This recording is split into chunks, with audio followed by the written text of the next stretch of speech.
Imagine your dinner plate, but instead of being cooked in the usual way, it's printed. We're talking about real food, actual edible stuff, created layer by delicious layer, maybe customized exactly for you. Sounds like science fiction, doesn't it? It really does. But 3D food printing is rapidly moving from that sci-fi realm into a fascinating reality. Today, we're taking a deep dive into the world of 3D food printing. It's a precise manufacturing technology, and it seems poised to, well, maybe revolutionize how food is produced, how we eat it, and even how we think about our meals. It's a pretty radical shift in perspective. Definitely. So our mission in this deep dive is to unpack the current state of 3D food printing. We want to explore its maybe surprising benefits, but also highlight the very real challenges it faces. Yeah, it's not all straightforward. And then peek into what the future of our plates might actually look like. Hopefully, you'll gain a clearer understanding of what this technology truly offers, beyond the headlines. And to guide us, we've looked at some solid research, recent scientific reviews, including analyses from the journal Foods in 2023 and 2025, plus a Nature NPJ Science of Food review from 2024. So pretty current stuff. Great. Okay, let's unpack this then. When we talk about 3D food printing, what exactly are we referring to? Is it just like a fancy, high-tech way to make decorative cookies, or is there something much deeper going on? That's a good question. What's really fascinating here is that 3D printing itself, generally called additive manufacturing, Right. it's fundamentally about building solid objects by depositing materials layer by layer based on a digital model. Okay. So when you apply that to food, it means a computer-aided design CAD tells a printer to precisely extrude these food inks. Food inks, like pastes. Exactly. Paste-like materials usually, to build a complex 3D structure.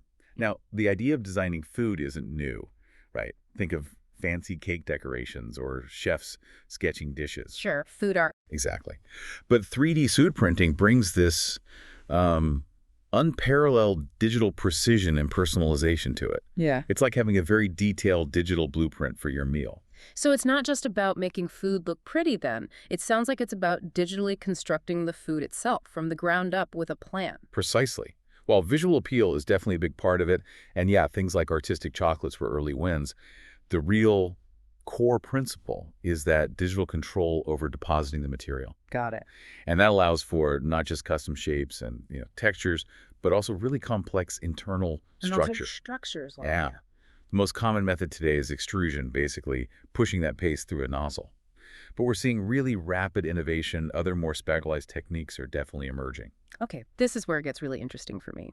Why is this technology potentially such a big deal for us, the consumers?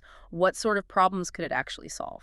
Right. If we connect this to the bigger picture, the potential benefits are actually quite vast. They span health, sustainability, and even like our sensory experience of food. Okay, let's break that down. Health first. Yeah, let's start there. One major promise is in nutritional therapy and personalized nutrition. Think about people with swallowing difficulties, dysphagia patients. Right. Pureed food isn't always appealing. Exactly. It can be incredibly unappetizing visually and texturally. 3D printing can take something like pureed tuna or pumpkin or beetroot and shape it into something familiar, visually appealing. So it looks like normal food again. Basically, yes. And that can fundamentally improve appetite, help prevent malnutrition. It also allows for really precise standardization of textures. You can be sure it adheres to guidelines like the IDDSI, that's the International Dysphagia Diet Standardization Initiative, Oh, okay. ensuring it's both safe and the right texture. I mean, the real genius here, I think, is it restores a sense of normalcy and dignity to their meals. That's a really powerful application. What about beyond those specific medical needs? Could this apply to like everyday nutrition for the general audience? Oh, absolutely. It really opens the door to truly personalized nutrition for pretty much everyone. How so?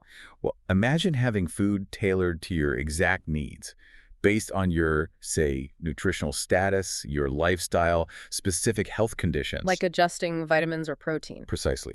Adjusting macronutrients. Micronutrients may be reducing sodium for someone with kidney issues or boosting fiber for someone managing obesity. Okay. And here's a key thing. The food inks themselves can be fortified. You can add specific nutrients, vitamins, minerals, even probiotics for specific groups like athletes, pregnant women, children. Wow. There's an example of a 3D printed kid's fruit snack designed to contain extra calcium, iron, and vitamin D. So engineered snacks. Essentially, yes. And this ability to engineer food at almost a molecular level It raises the question, could it even combat invisible hunger in developing countries by fortifying common foods in a culturally acceptable way? That's a huge thought. Okay, so health is a big one. What about sustainability? Right, another massive area. 3D printing could significantly reduce food waste. Oh, Well, partly by customizing food to individual preferences. If you get exactly what you want, you're maybe more likely to eat everything on your plate. makes sense. Less leftovers. Exactly. And importantly, it allows for the valorization as a technical term for basically making value out of ugly produce, byproducts, or less popular ingredients. Ah, so using the wonky carrots or the stuff left over from processing? Precisely. Think deformed fruits and vegetables, potato processing waste, even things like spinach stems or kale stalks, turning them into perfectly palatable, even desirable food products. So turning waste into resources, that's a potentially huge environmental win. It really is. And the technology also makes it easier to introduce alternative protein sources, things like insect flowers. Insect flowers, like cricket powder. Yeah, or yellow mealworm powder that's been used in research for cereal snacks, Mm. or even cultured meat, lab-grown meat. These alternatives generally have a much lower carbon footprint than traditional livestock. So it offers a pathway to more sustainable protein. Interesting. And thinking really broadly, long shelf-life encapsulated food inks could potentially even provide fresh-ish food in remote areas or during humanitarian emergencies, improving food security in tough spots. Wow. Okay. Health, sustainability. What was the third area? Sensory experience. Yes, enhancing the consumer experience and exploring something called gastrophysics. Astrophysics. What's that? It's basically the science of how our senses, all of them, and our environment affect how we experience eating. So designing food not just for taste, but for the whole sensory journey. Okay. 3D printing can offer really unique dining experiences, visually stunning creations. Some high-end restaurants are already playing with this for artistic chocolates or super complex pasta shapes. Right. The visual appeal we talked about. Yeah, but there's more. There's this intriguing IKEA effect idea too. The IKEA effect, like building your own furniture makes you like it more. Exactly that psychological phenomenon. The idea is, if you participate in designing and printing your own food, you might actually increase your satisfaction and how much you like the product. That's fascinating. So it's not just what we eat, but that personal connection changes how we feel about it. Precisely. And beyond looks and participation, 3D printing can subtly tweak sensory properties. Like taste. Yeah, research shows it can increase how salty something tastes by distributing the salt unevenly, inhomogeneously within the food. Really? So you could use less salt overall, but it tastes just as salty. Potentially, yes. Or affect sweetness perception by varying the thickness of chocolate layers on, say, a waffle. This is kind of a game changer, right? It could potentially help reduce overall sugar or salt intake without us feeling deprived of flavor. That has huge public health implications. Absolutely. And then there's 4D printing. Okay, now you're really blowing my mind. 4D. Yeah. This is where the printed food dynamically changes over time. Mm. It might change shape, color, maybe even aroma in response to a stimulus like heat, say, during cooking or pH changes. So the food transforms itself. Kind of, yeah. Imagine a dish that changes its appearance as it cooks or releases different smells at specific moments during the meal. It allows for totally new food-human interactions and sensory experiences.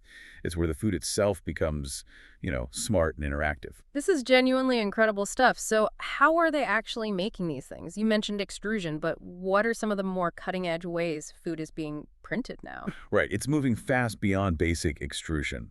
While it's still the most common, researchers are innovating like crazy with new techniques. Such as? Okay, take multi-axis 3D printing. Instead of just one nozzle moving back and forth, up and down, you might have multiple print heads. Ah, so printing different materials at once. Exactly, depositing different inks simultaneously. This lets you create incredibly intricate designs, multi-material co-printing. Think about controlling the marbling in a printed piece of meat. Like customizing the fat distribution. Precisely. Or building really complex chocolate structures that have like liquid fillings inside them, stuff that's been shown in recent studies.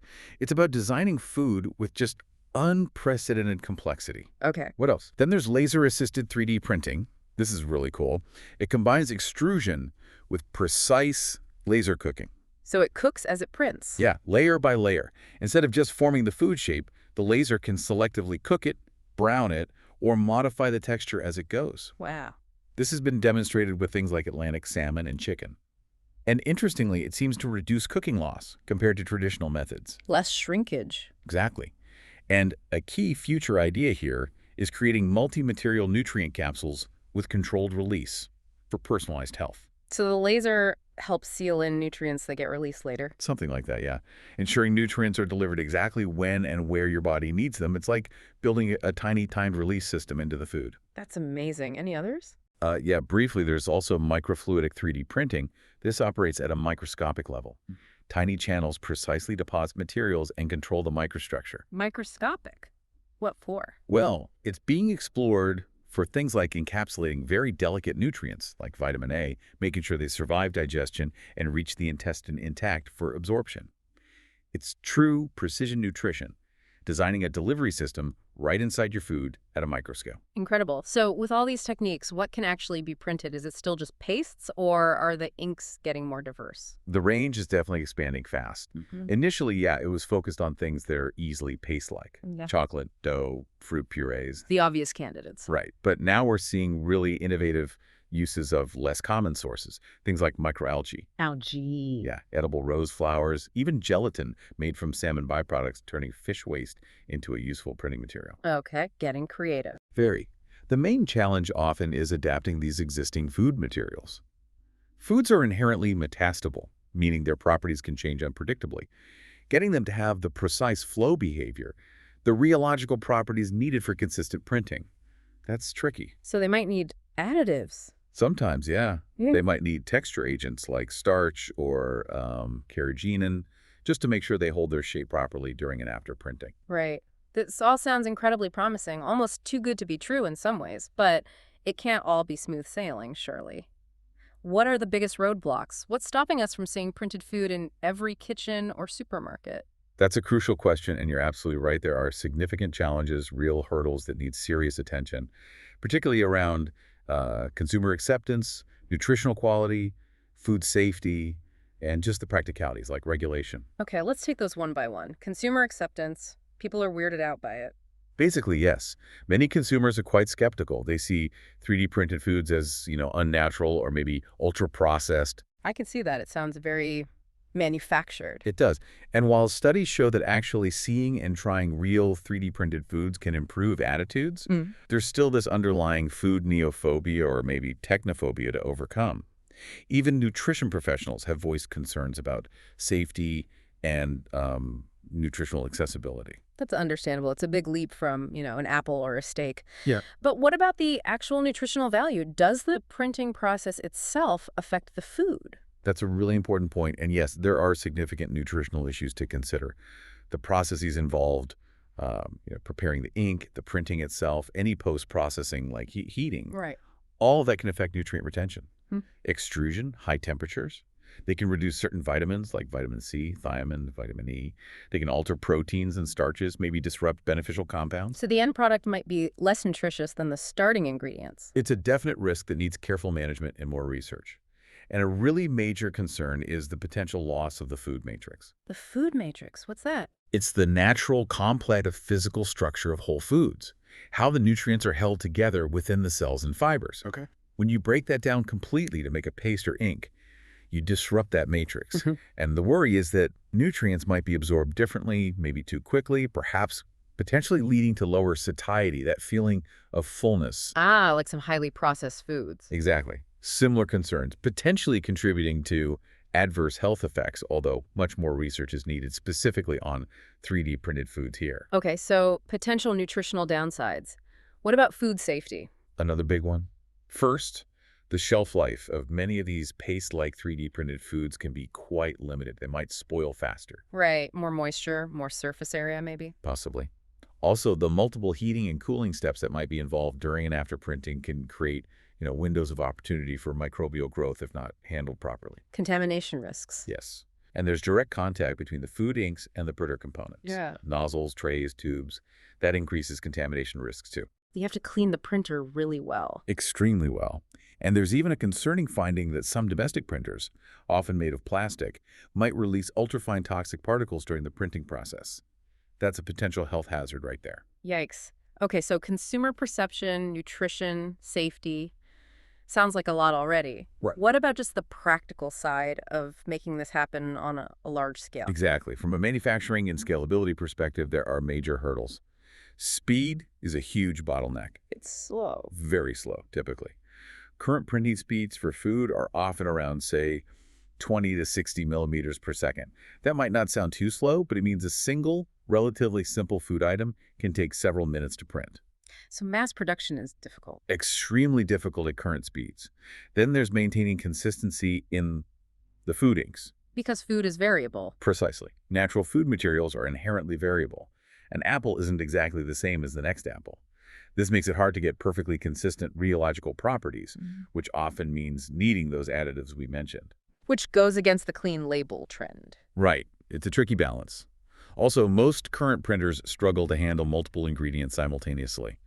For truly complex, personalized meals, you need that capability. You can't just print layers of one thing easily. Not for complex recipes, no. Yeah. And then there are practical issues, like the software used to slice the digital model for printing.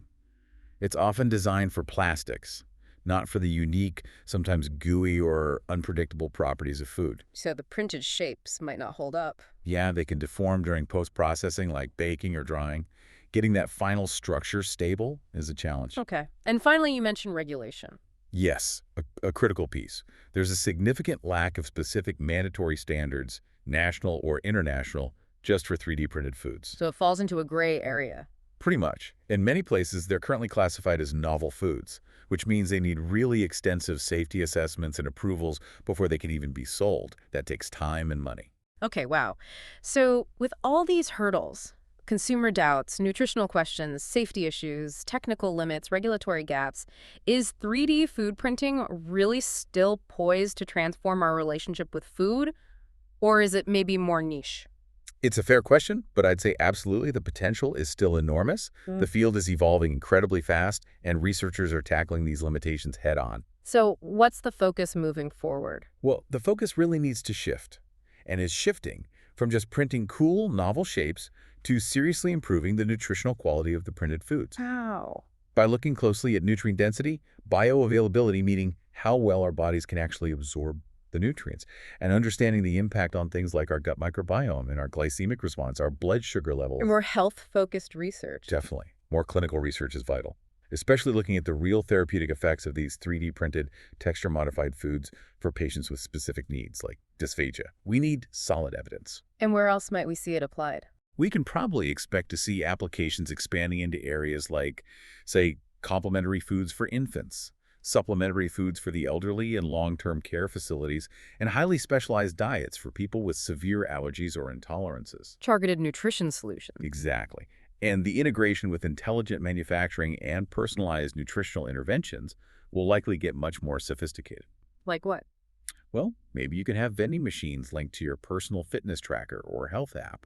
You walk up, it knows your activity level and nutritional needs for the day, and prints a personalized meal or snack right there on demand. That's pretty futuristic.